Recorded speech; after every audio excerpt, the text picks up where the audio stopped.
Baik, Assalamualaikum warahmatullahi wabarakatuh. Bapak Ibu Guru yang terhormat, di video kali ini kami akan membahas terkait pertanyaan dari banyak teman-teman guru dan kepala sekolah, bagaimana mekanisme penyaluran dana BOS untuk triwulan 1 atau tahap 1 seperti itu. Nah, terkait pertanyaan tersebut, kami akan menyampaikan informasi sesuai surat edaran yang resmi dari Kementerian Pendidikan terkait penyaluran dana BOP PAUD ya, kemudian dana BOS seperti itu. Ada dua jenis ya, BOP untuk jenjang PAUD dan dana BOS untuk jenjang SD, SMP, SMA seperti itu.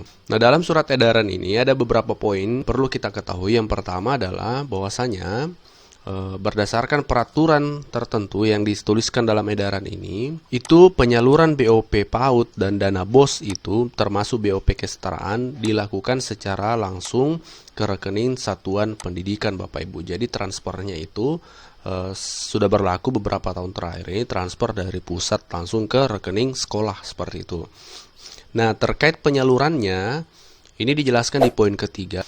Maka penyaluran BOP PAUD, BOS, dan BOP kesetaraan tahun 2022 dilakukan dengan ketentuan sebagai berikut. Nah, ini poin yang perlu dipahami. Nah, pertanyaan untuk kapan tahap 1? Itu tahap 1 tahun 2022 dilakukan pada satuan pendidikan yang sudah memiliki rekening satuan pendidikan.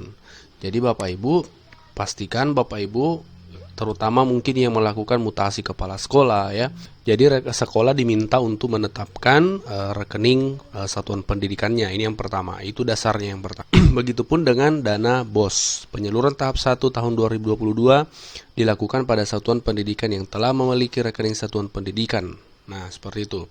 Nah, lebih lanjut lagi, ada himbauan yang disampaikan pihak kementerian kepada kepala dinas yang diharapkan diteruskan kepada sekolah-sekolah. Yang pertama adalah menyampaikan rekening satuan pendidikan penerima dana BOP PAUD, BOS, dan BOP kesetaraan sesuai dengan wilayah kewenangan saudara. Jadi, dinas yang akan mengusulkan atau menyampaikan rekening setiap sekolah.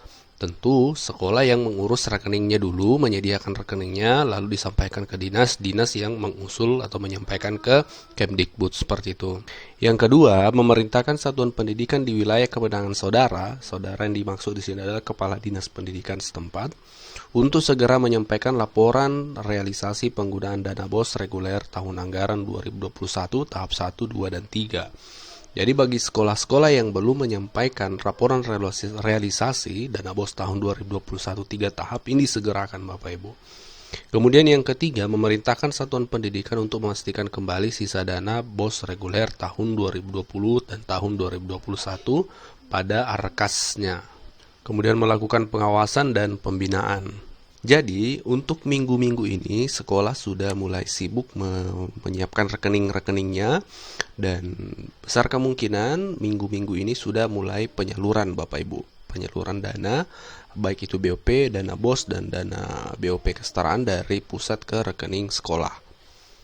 Nah, ini kabar baik untuk teman-teman guru dan kepala sekolah bahwasanya kegiatan-kegiatan yang mungkin belum terlaksana dengan baik karena faktor dana, ini segera akan diselesaikan karena transfernya sudah akan mulai berjalan seperti itu.